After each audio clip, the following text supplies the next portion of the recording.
আমি তো চাইনি। আমার পুত্র গোপীনাথ, আমি তো পুত্র চাইনি। দাও দাও। কেন দিলে?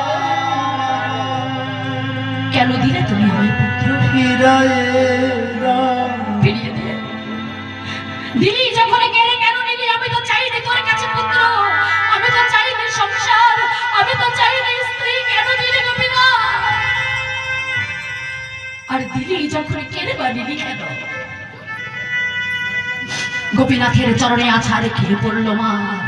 গোপীনাথ আমার একমাত্র একমাত্র বাবা বলা পুত্রকে তুই যখন কেড়ে নিলি, আজ থেকে আমি আর তোর সেবা করবো না, আর আমি তোকে ডাকবো না।